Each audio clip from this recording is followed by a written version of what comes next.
To those reading, this story is a complete one-shot. It took a lot of work to create, so I hope you enjoy it. Here we go. I've been dead for 6 months, killed in a car crash. But Ethan, my husband, still thinks I'm just throwing a tantrum, waiting for me to crawl back and apologize. Then, one day, he couldn't find his watch. It was a gift from his childhood sweetheart, Sophie, and since it was broken, I'd taken it to a jeweler for repairs. He called, demanding, "Olivia, enough is enough. If you can't handle this anymore, we can get a divorce." What's this childish behavior all about? Where's my watch? The one I asked you to get fixed? Did you hide it? After all these years, you're still jealous of Sophie. It was my sister, Emmy's, voice on the other end. Congratulations, Ethan. Olivia's dead. She won't be jealous of Sophie anymore. I died in a car wreck. That day, Ethan and I had a fight. I'd just found out I was pregnant and wanted to share the joy, but he was going to Sophie's birthday party. I begged him not to go. He accused me of being unreasonable, saying that if he wanted to be with Sophie, he would have been with her years ago. He said I was lucky he even married me. I smashed things, letting out years of pent-up frustration. He lost his temper and slapped me. "Olivia," he snarled, "have I been too lenient with you? You're unbelievable." In that moment, something inside me died. I turned and walked out.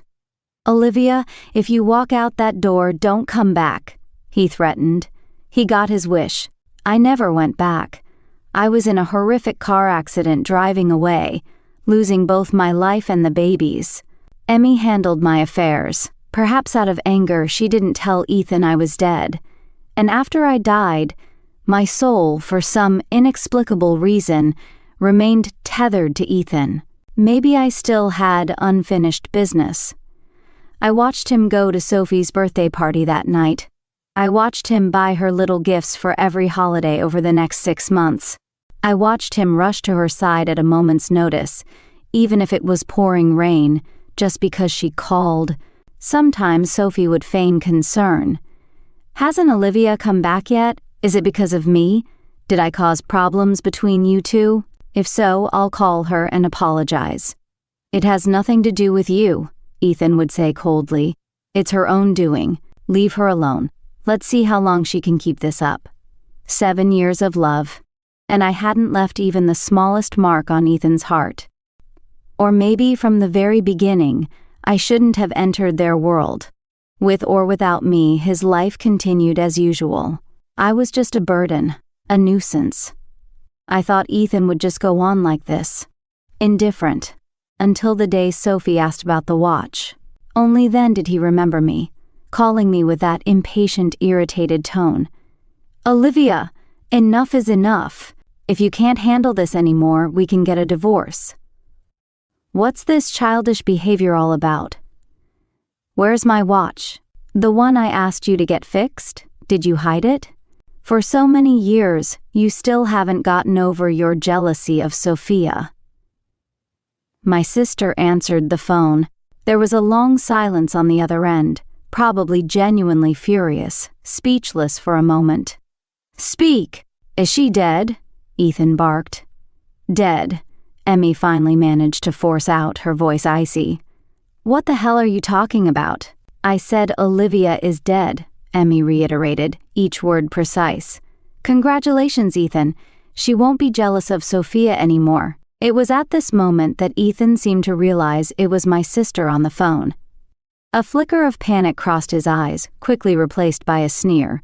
"What game is Olivia playing now? Does she think I'll regret it if she's dead?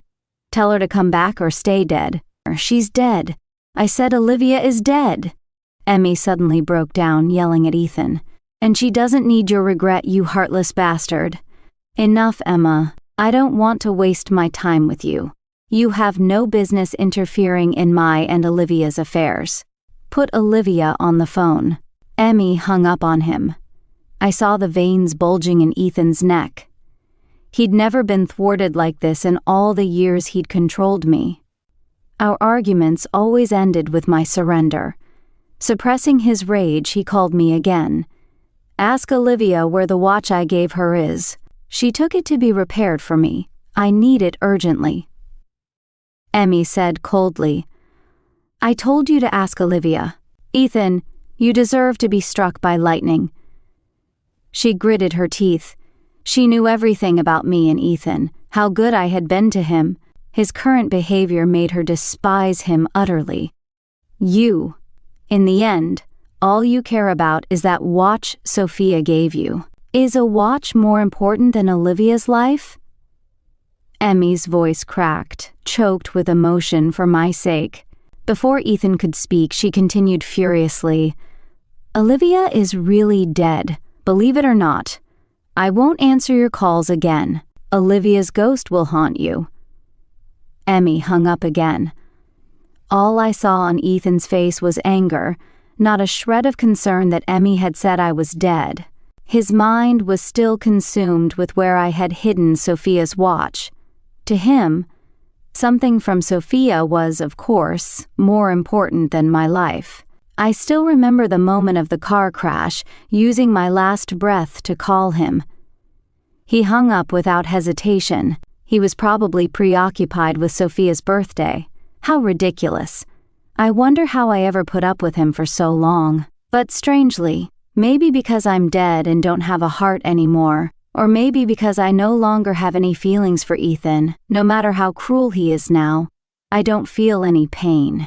I just floated there, watching him, his rage slowly subsiding into a vacant stillness.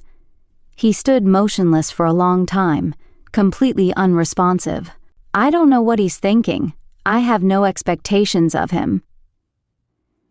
His phone suddenly rang. It was Sophia calling. They had planned to go hiking together today. Ethan's expression visibly softened when he saw Sophia's name on the screen, and a faint smile played on his lips. I smiled too. Right, no expectations, no disappointments. Sophia, her voice gentle.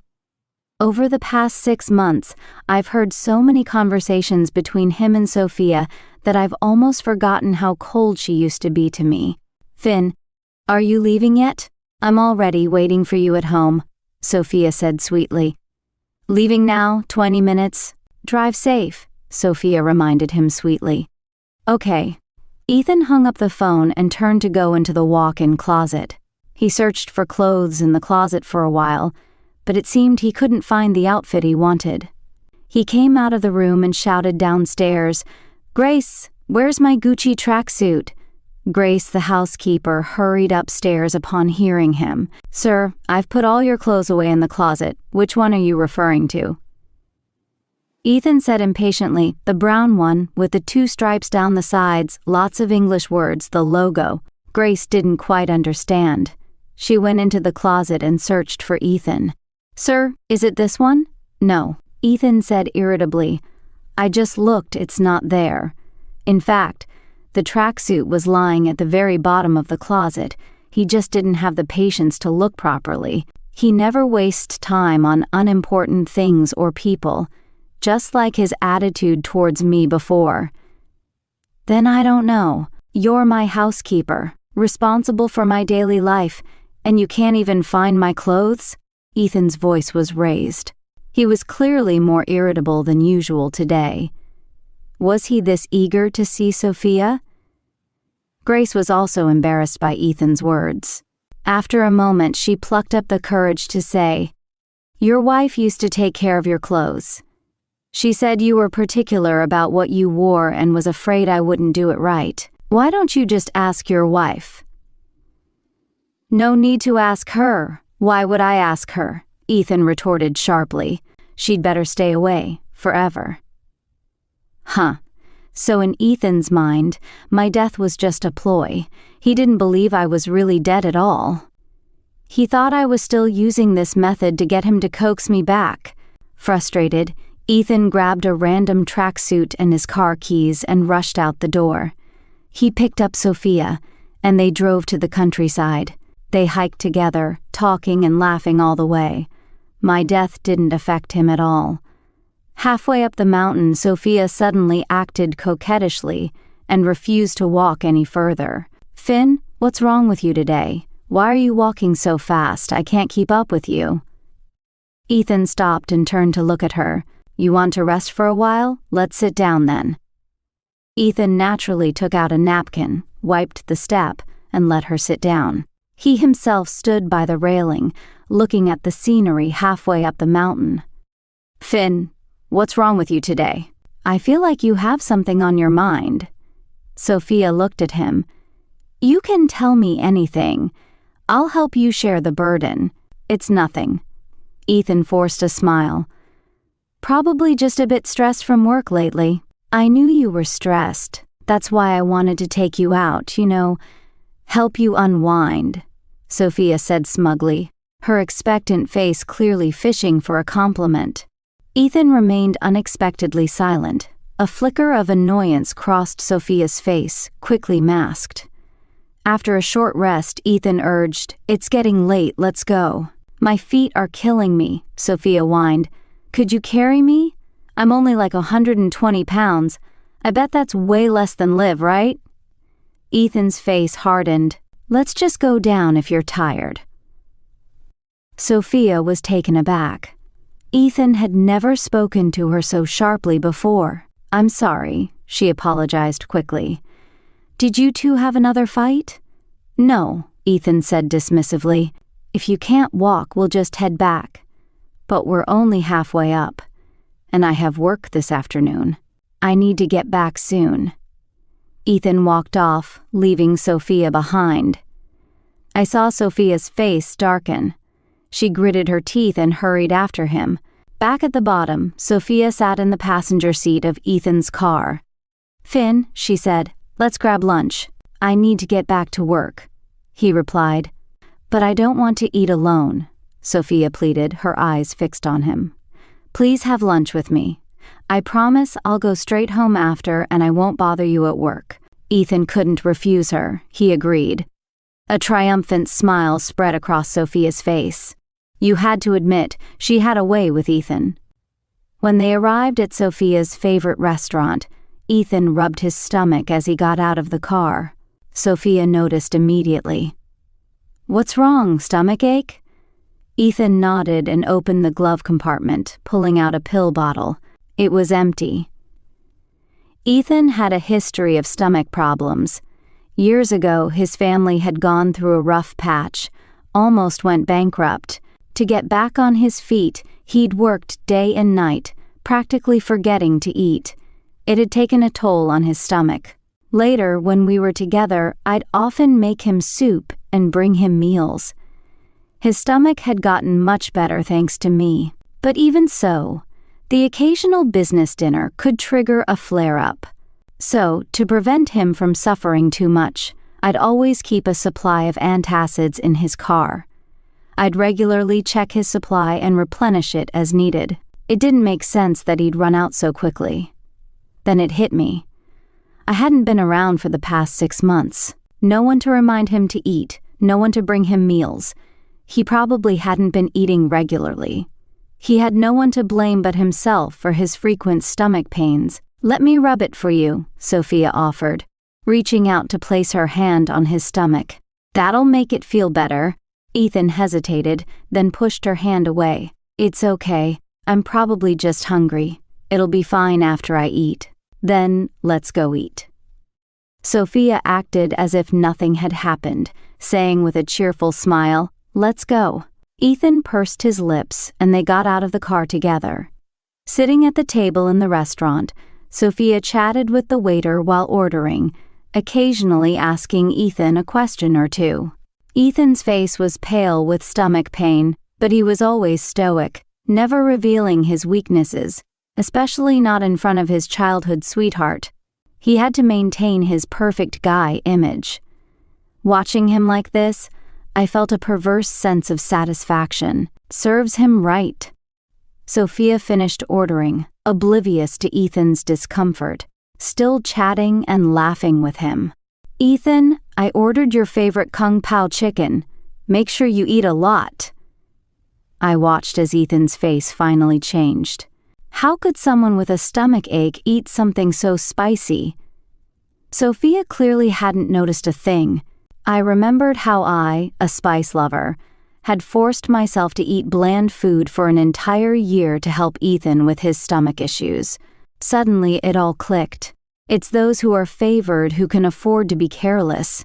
All these years. At the restaurant, the food arrived, and Ethan barely touched it. Sophia looked a little hurt. "Finn, don't you like what I ordered? Why aren't you eating much?" "My stomach's acting up. I can't handle spicy food," Ethan admitted. "Oh, I had no idea. I'm so sorry." Sophia looked genuinely remorseful, her eyes welling up, making her look incredibly vulnerable. Ethan couldn't stand to see Sophia upset. If Sophia so much as whimpered on the phone during a thunderstorm, Ethan would drive through the pouring rain in the middle of the night to comfort her. At this moment, he'd probably eat that kung pao chicken even if it killed him, just to appease her. But instead, Ethan simply said, "It's fine. I don't have much of an appetite anyway. You enjoy. I'm going back to the office." Before Sophia could react, Ethan had paid the bill and left. Back in her Mercedes, she started the engine, then glanced back at the empty box of antacids. The next moment, she slammed her foot on the gas pedal and sped off. She didn't go back to the office, but straight home. Was she a little annoyed that Sophia hadn't been more attentive to his condition? Of course, but it was because she cared. After all, I used to get upset when Ethan was indifferent to my own health issues. But eventually, I got used to it. "Mr. Stone, you're back. Have you had lunch?" Grace rushed to greet him. "No," Ethan said coldly. "But you must eat something." "Mrs. Stone said you have a sensitive stomach and skipping meals will make it worse," Grace said with concern. "Let me make you some porridge. Even if you don't have an appetite, a little porridge will be good for you." Ethan hesitated, then finally agreed. Half an hour later, Grace brought him a bowl of steaming porridge. Ethan had been watching TV, but he kept flipping through the channels, clearly distracted. "Mr. Stone, be careful, it's hot." Ethan replied, taking a slow spoonful. "How is it, sir?" Grace asked. Ethan swallowed the porridge and said quietly, "It tastes a lot like the porridge Olivia makes. Mrs. Stone taught me the recipe." Grace quickly said, "Mrs. Ethan told me to make porridge for Mr. Ethan if she wasn't home, so she taught me how." She said, "Mr. Ethan has a sensitive stomach, and it needs to be cooked until it's nice and creamy." She also said Mr. Ethan is a picky eater and doesn't like vegetables, but he loves broccoli, so she always uses broccoli instead. Mrs. Ethan is so thoughtful she always remembers every single one of Mr. Ethan's preferences. Grace went on, but I couldn't listen anymore. It wasn't that Grace was lying. It was because it was all true that it made me feel so ashamed. Being good to Ethan was the biggest regret of my life. "Mr. Ethan, please bring your wife back. She truly is the person who loves you the most and treats you the best in the whole world," Grace pleaded. Ethan seemed to pause. I thought he would refuse as he always did, but this time he remained silent. After finishing the porridge, Ethan went back to his room and lay down on the bed. Judging by his complexion, his stomach must have felt much better. His phone kept buzzing with messages from Sophia. "I'm so sorry, Finn. It's my fault. I didn't realize you weren't feeling well. Are you feeling better now? Do you need to go to the hospital? I'll go with you." "Finn, I didn't know you had stomach problems. You didn't before. I always thought Olivia was taking good care of you." "Finn, are you mad at me? Why aren't you replying to my messages? I'm worried." After reading the messages, Ethan suddenly got up from the bed and quickly left the room. Watching his anxious demeanor, I couldn't help but laugh. How could I have ever fooled myself into thinking that Ethan's care for Sophia was just friendly? Just because Sophia didn't have many friends and her parents were cold to her, I thought Ethan was just overflowing with sympathy. Now, I realized I was a joke. I watched him drive like a madman to go see Sophia. When you love someone, how could you bear to see them suffer even a little? I could already imagine how Ethan would comfort and coax Sophia when he saw her. Maybe, with the right emotions, they would finally be together. For the past 6 months, they hadn't actually done anything concrete. Probably afraid of an affair damaging Sophia's reputation. So they'd held back. I watched Ethan park the car, rush into the elevator, and press the button for her floor. He walked to the door and anxiously rang the doorbell. The door opened, and I was startled because it was my sister, Emma, who opened it. It was at that moment I realized this wasn't Sophia's apartment, it was my sister's. The moment Emma saw Ethan, she tried to slam the door shut without a word. Ethan reacted quickly and caught the door, his hand getting caught between the door and the frame. Ethan winced in pain. Emma hesitated, then coldly asked, "What are you doing here? You're not welcome." "I'm here to see Olivia," Ethan said, his voice low and strained from the pain. "Didn't I make it clear on the phone? Olivia is dead. If you really want to see her, then you should die too. You'll see her when you're dead." Emma spat viciously. "Enough, Emma. This is between my wife and me. It's none of your business." Ethan was humiliated by my sister's scolding, yet he still refused to believe I was dead. "Then what are you doing here? Get out. You have the nerve to talk about marriage? Have you fulfilled any of your responsibilities as a husband? Or just leave, you disgust me." "You?" Ethan wasn't a man of many words. When we argued, I mostly endured his silent treatment. Now, being berated like this by my sister, even at the peak of his anger, he just stewed in silence. "If you don't leave, I'm calling the police," my sister threatened. "I was wrong," Ethan suddenly said. I was shocked. My sister was shocked. In all these years, when had Ethan ever admitted fault? Even when I cried my eyes out, he always thought I was being unreasonable. "Let me see Olivia. I need to talk to her," Ethan said calmly. My sister laughed sarcastically, her eyes actually welling up. After all, I was dead. Was he going to talk to a ghost? "Ethan," my sister said, "do you think you've treated Olivia right these past few years?" "I have a clear conscience," Ethan declared righteously. "You're entangled with Sophia like this, and you have a clear conscience." My sister lost control again, her emotions overflowing. "Sophia and I are completely innocent. Completely innocent." "What do you mean, completely innocent? Do you have to be in bed together for it not to be innocent?" My sister yelled at Ethan. "When Olivia was sick, you were with Sophia, doting on her. On Olivia's birthday, one call from Sophia, and you rushed to her side, rain or shine. When Olivia was pregnant, you chose to celebrate Sophia's birthday. When Olivia was jealous of Sophia, you blamed her for not being understanding enough. You're a complete narcissist." My sister was falling apart. "Ethan, do you really think you were a good husband? How can you say you have a clear conscience towards Olivia?" Before Ethan could defend himself, my sister continued, her voice trembling. "Don't forget, when you had nothing, it was Olivia who stood by you through the darkest times of your life, not Sophia. In the end, what did you give Olivia? And what did you give Sophia?" "I gave Olivia a home, a home." My sister's laughter became even more bitter.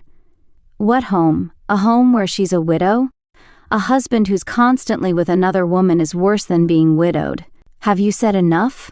Ethan snapped, his face burning with shame. "I admit Olivia did stand by me through tough times, but Sophia has also been good to me. When I was broke, Sophia sold her car and her apartment to help me out. I'm grateful to her. Is that wrong?" "What did you say?" my sister asked, stunned. Not just her, I was stunned too. When did Sophia ever sell her car and apartment for him? I started to recall moments from my life with Ethan. Do dead people forget things? I could barely remember much from my life. I vaguely recalled meeting Ethan right after college when I started working at Liam Industries. Ethan had just joined the company too. His parents wanted him to learn the ropes, so he started at the bottom. I thought he was just a regular employee like the rest of us. But even as a new employee, he had a composure and competence that set him apart. He was also tall and handsome. We were put on the same team at work, and spending so much time together, I started to develop a bit of a crush. But what really made me fall for him was the night he gave me a ride home after we worked late. As soon as I got out of the car, my deadbeat uncle grabbed me, demanding money and threatening to beat me up if I didn't give him any. My parents died young in an industrial accident. Before they passed, my mom practically raised my uncle because he was so much younger, and my grandparents had also died early. After my mom died, he had no one, and whenever he was broke, he'd come to my sister and me. We helped him out for a while, but it became too much, so we stopped. He wouldn't leave us alone, so we both had to move to get away from him. I didn't think he'd find me again. That night, Ethan forcefully pulled me away from my uncle. "If you touch Olivia again, I'll kill you. Stay out of our family business." My uncle tried to shove Ethan, but Ethan just pushed him to the ground. "Olivia's business is my business. I'll take care of it." He said it with such conviction, and he meant it. After that, he drove me home every day to keep my uncle away. Eventually, my uncle stopped harassing us altogether. Ethan was like a knight in shining armor. A sharp pain stabbed at my heart, so even the dead can feel pain. It just doesn't matter anymore. After Ethan helped me with my uncle, I thought about confessing my feelings, but then I found out he was the heir to the Liamson fortune. The difference in our social standing made me bury my feelings. Later, Liamson Industries was on the verge of bankruptcy because of some bad investments. A lot of people abandoned the company, but I stayed by Ethan's side. Secretly, I was glad. I was closer to him than ever. I went to business dinners with him, drinking so much to cover for him that I ended up in the hospital. I worked late with him every night, pulling all-nighters regularly. During those 2 difficult years, I barely weighed 90 pounds, even though I'm 5 feet 4 inches. And at his most critical moment, I transferred the entire settlement from my parents' death into his account, including my sister's share. She wasn't happy about it at first, but my unwavering love for Ethan convinced her, and she gave me the money. I paid her back double later, of course. With the money in place, Ethan got the company back on track. He hugged me and cheered. We celebrated that night and, fueled by alcohol, things happened, and we officially became a couple. I always assumed he knew it was my money. I thought he dated and married me because he knew about everything I'd done and was touched by it, so I never mentioned the $150,000. But now Ethan is saying that Sophia was the one who gave him the money he desperately needed. "Sophia sold her car and her apartment to help you out," Emmy confirmed. "So why shouldn't I be good to her? She even had a falling out with her family to help me." Ethan said angrily, "Don't I owe her for that? It's Olivia who never understood me, always blowing things out of proportion." "Huh," Emmy scoffed, a look of utter disbelief on her face. "So that's what Sophia told you, that she alienated her family for you?" Ethan could see the sarcasm dripping from Emmy's words. "You don't have to be like this. Olivia isn't the only good person in the world. Why do you look down on others so much?" "I do look down on Sophia. Yes, I look down on that kind of mean girl. But compared to her, I look down on you even more," Emmy said harshly. "Setting aside everything else Sophia has done for you, did you ever tell Olivia any of this? Does Olivia know that you're repaying a debt to Sophia?" Ethan was suddenly speechless. He had indeed never told Olivia. I didn't know either.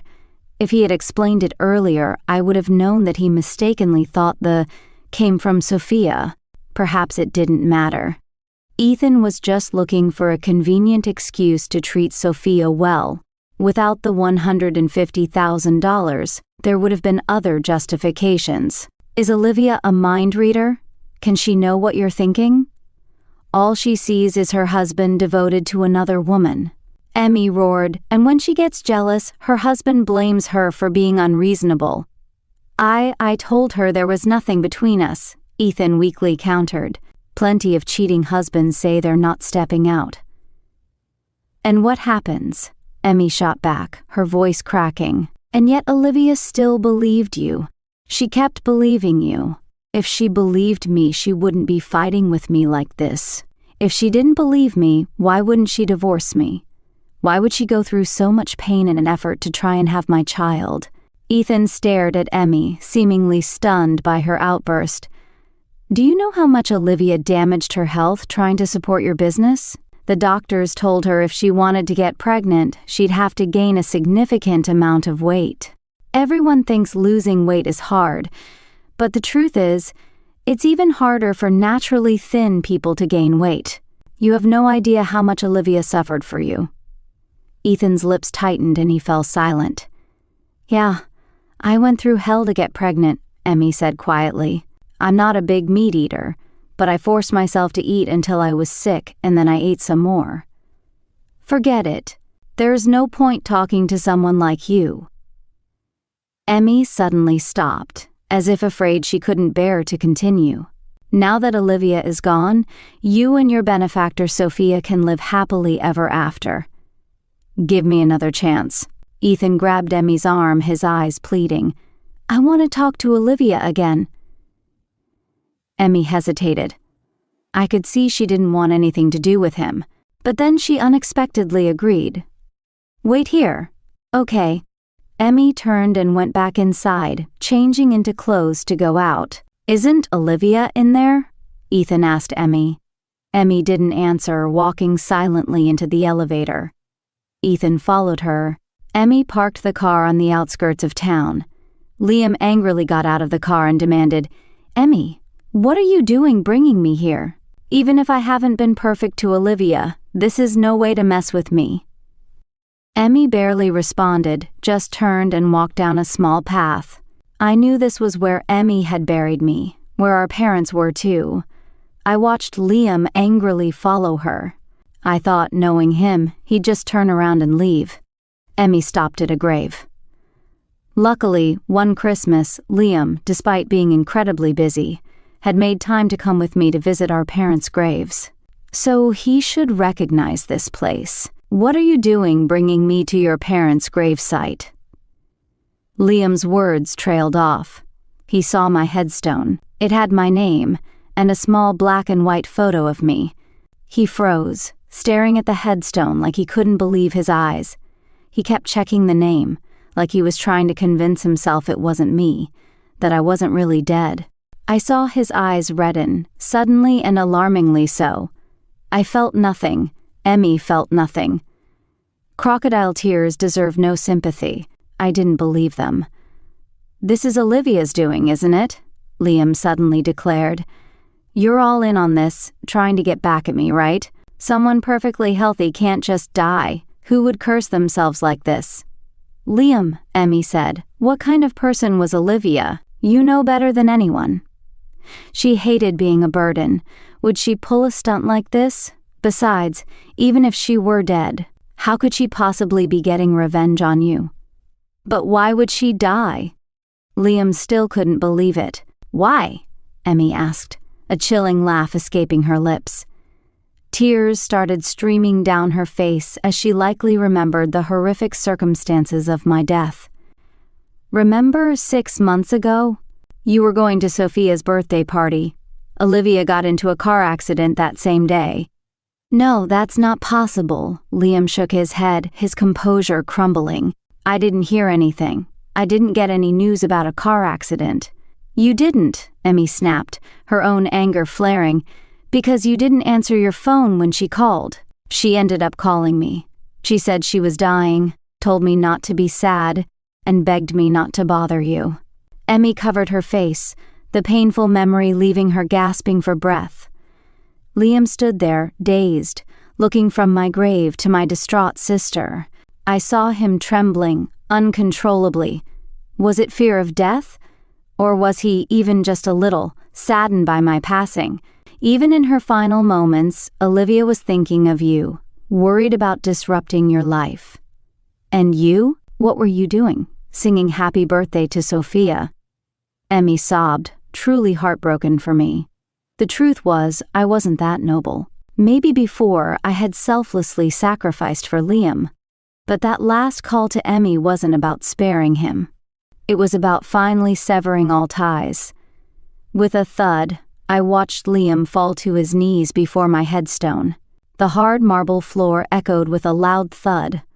Emmy glanced up at Liam, his face contorted in grief, but her eyes held only scorn. "Who are you putting on this show for? Liv's dead. Olivia can't see it." "I can see it, but I feel nothing. Liam's performance just irritates me. I swear, the reason I can't move on is because he's still mucking up my existence." Suddenly, Liam started frantically banging his head against my tombstone. Each thud resonated, the sound punctuated by the sickening thud of flesh against stone. Emmy watched him coldly, and I felt a flicker of annoyance. If he wants to die, he can do it somewhere else. Leave me in peace. Emmy made no move to stop him, and as a ghost, there was nothing I could do. After a while, Liam finally stopped. He curled up into a ball, and muffled sobs broke the silence. Now his head hurts? Serves him right. "Liam, I was going to honor Olivia's wishes and leave you alone. But since you're so eager to atone, I'll tell you the truth." Emmy pulled out my phone, Olivia's phone. The Notes app held a record of every interaction between you two, and everything your precious childhood sweetheart Sophie did to Olivia. Liam turned to Emmy, his eyes bloodshot in a way I'd never seen before. I writhed, floating in front of Emmy, desperate to stop her. I didn't want to give him my phone. It wasn't that I didn't want him to feel guilty, I just didn't care about his remorse. To me, this man was as good as dead. Well, no, I'm the dead one, but whatever he does now means nothing to me. I watched as Liam's trembling hand reached out and took the phone. Clutching it so tightly his knuckles turned white. "The password is your birthday," Emmy said. Liam straightened up, then shuddered violently, the redness in his eyes intensifying. Emmy turned and left. As far as she was concerned, she had done all she could for him. She probably went this far because she knew how much I loved Liam. She didn't want my love to just fade away without a trace. A harsh wind whipped across the desolate hillside, tearing at my spectral form. Liam knelt at my grave for a long, long time. Finally, he picked up my phone. He entered his birthday. The screen lit up, displaying our wedding photo. Liam scrolled and scrolled and scrolled through the photos with Emmy. Finally, he opened my notes. I always kept a diary. I used to write in notebooks, but then technology advanced and I switched to my phone. I had this phone for 5 years. I'm sentimental, always have been. Otherwise, I wouldn't have loved Liam so devotedly for so many years. October, bought a new phone, splurged and got the same model as Liam. Today was a good day. October 26, 2018. Liam's company is on the verge of bankruptcy. Everyone's jumping ship, but I'm staying. I'll be by his side always, as long as he doesn't push me away. He won't, will he? I really want to tell him how I feel. November. Liam said the oatmeal I made this morning was delicious. I'm so happy. All those failed attempts were worth it. Finally nailed it. December. This hangover is brutal, but if me drinking a little more means Liam drinks a little less, then it's worth it. January 18th, 2019. The company needs $150,000 to cover a shortfall. Liam and I went to every bank in town, but no one would give us a loan. Seeing him so stressed, I finally caved and asked Emmy, my sister, for the money. It was our inheritance. Money Mom and Dad worked their whole lives for, and I know how much it means. But Emmy is the best sister in the world, and she gave it to me. I promised her that when I'm successful, I'll take care of her. June. Liam finally landed the deal. The company is back on track. He took me out to celebrate. We had a lot to drink. He said he was so grateful for me, for always being there, for everything I've done. We're together now. I'm the luckiest woman in the world. July 14th, 2019. I met Liam's childhood sweetheart, Sophia, today. She's gorgeous, so poised and elegant. I'm so jealous. I think Liam is a little too nice to her. August 20th, 2019. Liam suddenly brought up marriage. I was completely taken aback. He said his parents were putting on the pressure and we'd been together a year. I didn't really think twice about it. I said yes. I can't imagine marrying anyone else anyway. February 14th, 2020, our wedding night. Liam went to Sophia's. He said her power went out and she's afraid of the dark. He said he'd be back when it came back on. He never came back. Sophia sent me a text and a picture. Borrowing your husband for the night, she wrote, back tomorrow. The tone was pure gloating. March 28th, 2020. Liam is spending more and more time with Sophia. He drops everything to go to her whenever she calls. I complained, but he said I was overthinking it. He said if anything was going to happen between them, it would have happened a long time ago. Even though I was furious, I believed him. I believed he wouldn't betray me. May 1st, 2021. I thought I could tolerate this forever, keep deluding myself. Every time Liam left, I told myself he was just seeing a friend. Everyone has a social life, right? But Sophia keeps sending me pictures of them together. Don't mind me, Olivia, she says. Liam and I have always been like this. It's nothing. What is this, some kind of twisted confession? Is she trying to provoke me? October 26, 2022. I don't want to write anymore. I started this journal to record happy things, but now it's just filled with negativity. I can't stand Ethan and Sophia's antics anymore. I don't know how much longer I can hold on. I'm at my breaking point. November 15th, 2022. I'm finally pregnant. I stared at the positive pregnancy test for a long time, a mix of joy and anxiety swirling within me. I've wanted a baby for so long, ever since Ethan and I got married. I yearned for a symbol of our love, but the doctor said I was too thin to conceive. So I channeled my grief and frustration with Ethan and Sophia into food. After 2 years of trying, it finally happened. But in this moment, I'm not as ecstatic as I thought I'd be. I don't even know if Ethan will be happy. I've told him I wanted a child so many times, but his reactions have always been lukewarm. Will he resent this baby because of Sophia? Will he distance himself from Sophia because of the baby? Can we finally become a normal, happy family because of this child? My journal entries end here, because after that day, I died. I watched Ethan's tears fall onto my phone screen. Was it guilt? Regret? What did it matter? I felt absolutely nothing. I'm so sorry, Ethan choked out, his voice raspy. Get out! I tried to yell, but no sound came out. I wanted to tell him to stop pretending. I didn't have any feelings for him anymore, and I'd never considered forgiving him.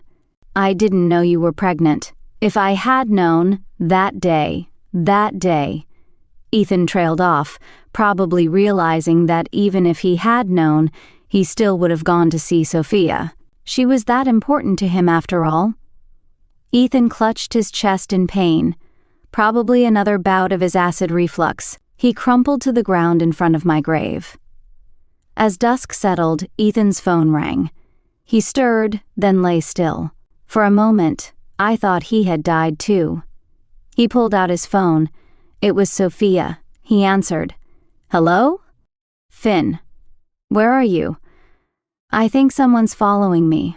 I'm scared to leave the house. Can you come over? I'm so afraid. Sophia's voice, choked with sobs, came through the phone. Yes, Ethan agreed instantly, and then, in the evening breeze, I laughed. A wild, hysterical laugh. Was this his repentance? It was truly touching. I watched as Liam stood up, his stomachache seemingly gone, a sense of calm washing over him. He drove straight to Sophia's house. The door opened and Sophia greeted him with a bright, innocent smile. "Finn, you're finally here. I was so scared," she exclaimed, playfully trying to snuggle into his arms. Liam pushed her away. "I didn't see anyone around your house. Did you?" "Maybe they left when I didn't come out," Sophia offered casually. Finn would believe any excuse she gave. "Finn, come in. I made you some porridge. Isn't your stomach upset?" "I heard porridge is good for that," Sophia said sweetly. Liam allowed himself to be pulled to the dining table by Sophia's coaxing. She ladled out a bowl of porridge. "Try it. I made it myself," she said expectantly. Her eyes suddenly widened. "Finn, what happened to your forehead? It's swollen and bleeding." "Just noticing that now?" Liam asked sarcastically. The light was dim earlier. "What happened?" Sophia asked with urgent concern. "Nothing." He took a bite of the porridge. His face remained impassive, giving no indication of what he thought of it. "Is it good?" Sophia asked hopefully. "Have you tried it?" Liam countered. "No, silly. I made it just for you," Sophia said coyly. "Is that so?" Liam set down his spoon, a sarcastic smile playing on his lips. "Isn't it good?" Sophia seemed to realize something was off with Liam today. She quickly took a bite herself and nearly spat it out. "I'm so dumb," she said with a grimace. "I used salt instead of sugar. I'm terrible at cooking, so clumsy. Who's born knowing how to cook?" Liam asked Sophia, the question seeming directed at himself as well. "Are you mad?" Olivia's porridge was always just right, he murmured, lost in thought. "She must have tasted it over and over before giving it to me." Sophia's face fell at the mention of Olivia. "Finn, what's wrong with you today? You seem so strange. You never used to compare me to Olivia. You know I've never had to struggle a day in my life. How can I be like Olivia? She doesn't even have parents," Sophia said, her voice thick with self-pity. Liam looked at her, his expression growing distant. "Yes, Olivia didn't have parents, and I didn't treat her well." "Finn, what is going on? Did you and Olivia have a fight? Did she threaten you?" Sophia asked angrily. "Do you love me?" Liam asked suddenly. Sophia was taken aback, surprised by the unexpected question. She hadn't heard Liam speak of their supposed love in the 6 months they'd been together. Now that I'm dead, now that he doesn't have to worry about me anymore, he's finally ready to move on? I watched as Sophia blushed, her face crimson as she whispered, "Finn, all these years, I thought you knew about my feelings for you. So, do you love me?" Ethan confirmed. "Love you? I've always loved you. Otherwise, why would I care so much about you? The moment I heard you had a stomachache, I learned to make porridge for you, even though I wasn't very good at it. If I didn't love you, I wouldn't have sold my car and house to help you. Because you loved me, you tried every way to sabotage my relationship with Olivia?" Ethan sneered. I didn't," Sophia stammered, panic rising in her voice. "Did Olivia say something to you? Don't you believe me anymore?"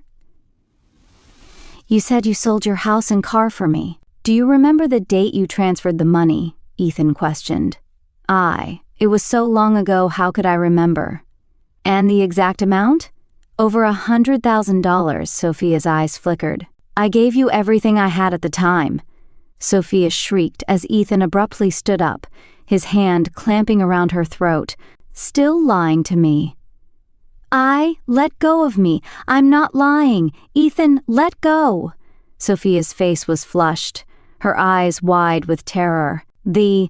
That helped me through those tough times. It was from Olivia, Ethan gritted, his grip tightening. Lilette. Gigo. Sophia gasped, tears streaming down her face. Her hands scrambled across the table, grabbing the bowl of porridge Ethan had been eating and smashing it against his head. Ethan flinched, and Sophia shoved him with all her might. Blood streamed down Ethan's face. "Ethan, are you crazy?" Sophia screamed. Ethan's eyes were bloodshot, filled with murderous rage. His voice trembled as he asked, "Why did you lie to me?" "Why?" "Because I love you, that's why." Sophia finally admitted, realizing her deception was exposed. "I was only abroad for 2 years, and you got together with Olivia. We were meant to be together. She doesn't deserve you." "You're the one who doesn't deserve me," Ethan spat. "Why did you go abroad during my 2 hardest years? Were you afraid I'd be a burden on you?" Sophia struggled to find an excuse. "I watched their argument from above, amused. After all these years, had clever Ethan finally seen Sophia for who she really was? You deserve to die." The hatred in Ethan's eyes intensified. "Don't do anything stupid, Ethan. Murder is a crime. I'll call the police. I'm calling right now." Sophia fumbled with her phone, her hands shaking. Before she could connect, Ethan snatched the phone and threw it to the floor. He grabbed Sophia's throat again, dragging her towards the balcony, poised to throw her over the edge. Sophia clung desperately to the railing. Screaming hysterically, Sophie pleaded, No, don't kill me. I'm so sorry. I shouldn't have lied to you, and I shouldn't have come between you and Olivia." Terror gripped her. "Let me go, Liam. Let me go. I'll apologize to Olivia, okay? I'll apologize, I swear." Liam's face hardened. "Olivia's dead. Where are you going to apologize to her?" Sophie froze, thinking she'd misheard. "Olivia's dead? Olivia's dead because of you. She's been dead for 6 months. Liam roared. "If you want to apologize to her, go to hell and apologize." "No, it wasn't me. I didn't kill her," Sophie sobbed, petrified. "It was your birthday. You insisted I come. Olivia got angry and left. She had a car accident. 2 lives lost." Liam spat, his voice dripping with venom.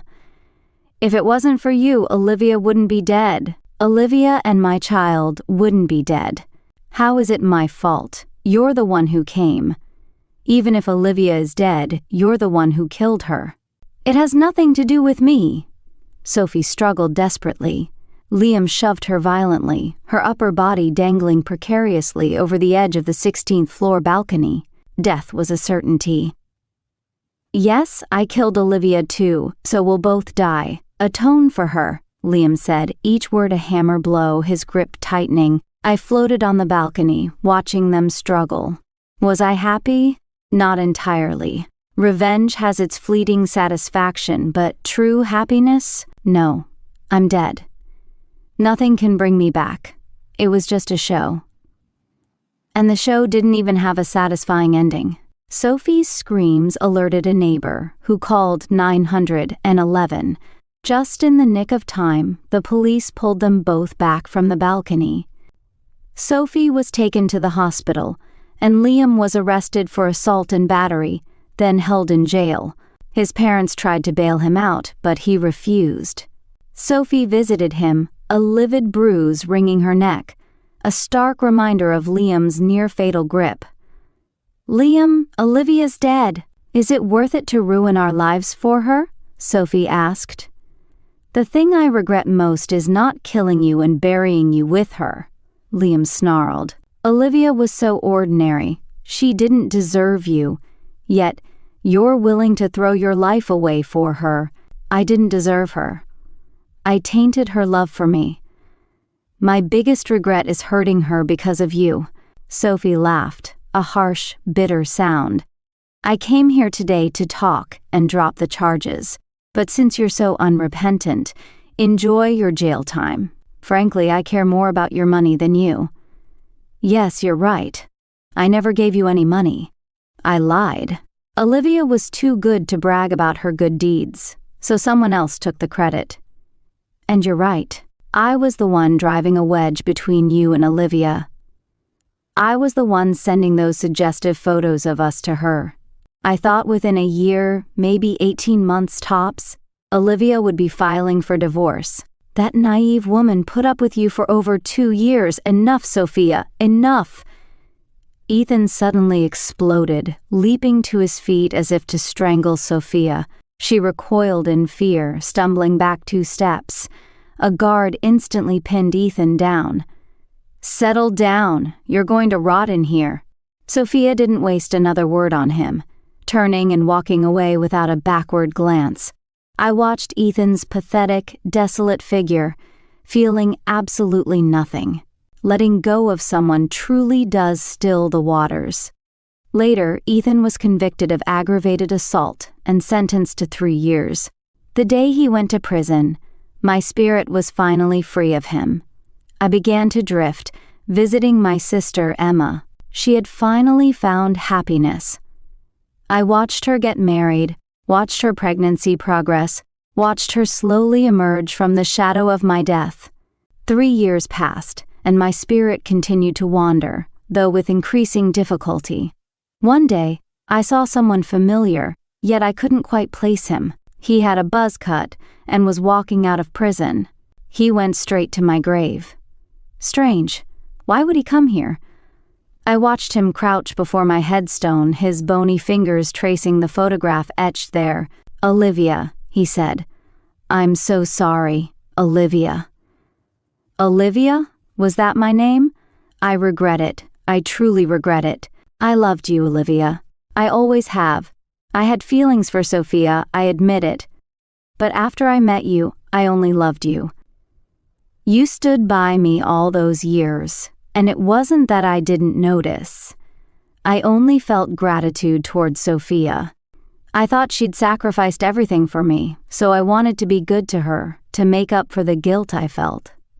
I also thought that since we were married, I was already yours, and I didn't owe you anything more. I took your love for granted. I got so used to your unconditional devotion that I forgot you had feelings too, that my neglect hurt you. He started to cry, clutching his chest as if in agonizing pain. After a long silence, he said with a bitter laugh, "What's the point of saying all this now? You're gone. You're dead. I'll never see you again. Olivia, I miss you. I miss you so much." He wept at my grave for a long time. As he finally left, he murmured, "I'll be with you soon." I didn't understand what he meant, but I followed him anyway. I watched him drive, parking on a side street. He sat there all day. Then, suddenly, he slammed on the gas and sped forward. There was a sickening crunch. A woman flew through the air, her body flung across the road. Olivia's body was mangled, bleeding profusely. Her car was wrapped around a guardrail, the front end completely crushed. Even as a ghost, the gruesome sight terrified me. Without a second thought, I turned and drifted away. As I left, I heard someone calling, "Olivia? Olivia, is that you? You've been with me all this time, haven't you?" The voice frightened me. The person chasing me felt menacing. As I drifted, my consciousness faded, my spirit scattered. I knew I was leaving this world, leaving forever.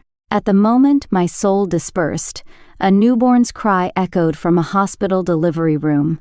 Epilogue: I killed Sophia. We both deserve to atone for what we did to Olivia. I never knew dying in a car crash could be so agonizing. How much pain must Olivia have endured after her accident to be able to call me, only for me to heartlessly reject her? I thought she was trying to stop me from going to Sophia's birthday party. Finally, I'm dead. I deserve it. My soul left my body. Mia. I saw Olivia. It was her. I couldn't be mistaken. For 3 years, her image haunted my dreams. I chased after her, but she drifted further and further away. Don't go, Olivia. Please don't go. I panicked as her form grew transparent. No, please don't leave me. I finally caught up to her, reaching out to hold her, but my arms passed right through. Olivia vanished before my eyes without a trace. I searched frantically, calling her name. Olivia! Olivia! I searched every street, every alley, every corner. Olivia, don't hide. I was wrong. Please don't hide from me. Then I saw a little girl who looked just like Olivia. She had such a bright smile. Her parents adored her. Wait, why did the girl's mother look so familiar? Did I know her? I only knew Olivia. The little girl grew up, blossoming into a beautiful young woman. Many admired her, captivated by her charm. She finally chose someone extraordinary. I watched their love deepen, their bond grow stronger. So this is what it feels like to see the one you love choose a different path. A bittersweet ache that lingers in the heart. I'm so sorry, Olivia. I'm so sorry. Later, Olivia got married. She wore a wedding dress, a happy smile on her face. I should have been happy for her, but my heart ached. Soon after the wedding, Olivia and her husband eagerly awaited the arrival of a new chapter in their lives. He was overjoyed, sweeping her into his arms, wanting to give her the world. They spent quiet evenings together, filling the room with soft classical melodies, dreaming of the future they would share as a family. When Olivia went into labor, her husband was more nervous than she was. She was in the delivery room for a long time. My soul couldn't enter. I couldn't be with her. I felt my soul drifting, bit by bit. I knew I was leaving, fading away.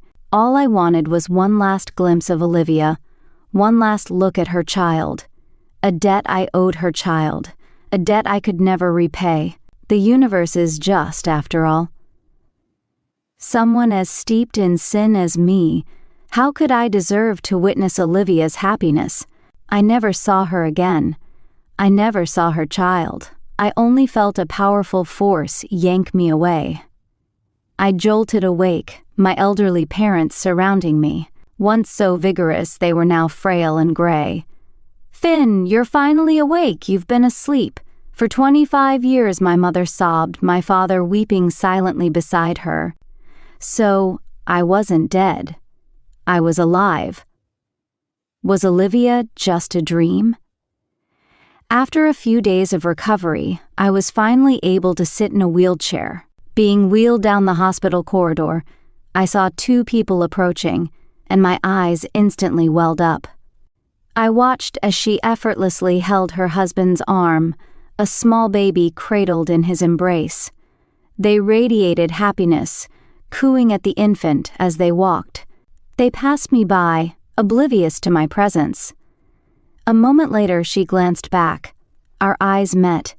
Tears streamed down my face, but in hers, I saw a flicker of disgust. Her husband asked, "Do you know him?" She shook her head. No, they walked away. As they left, I heard her murmur, "That old man is creepy, staring like that." Her husband chuckled indulgently. Then more seriously, "Don't look at other men, not even old men." "Jealous," she teased. "Yes, I'm jealous only of you." Their playful banter faded as they disappeared down the hall. My vision blurred, and they were gone.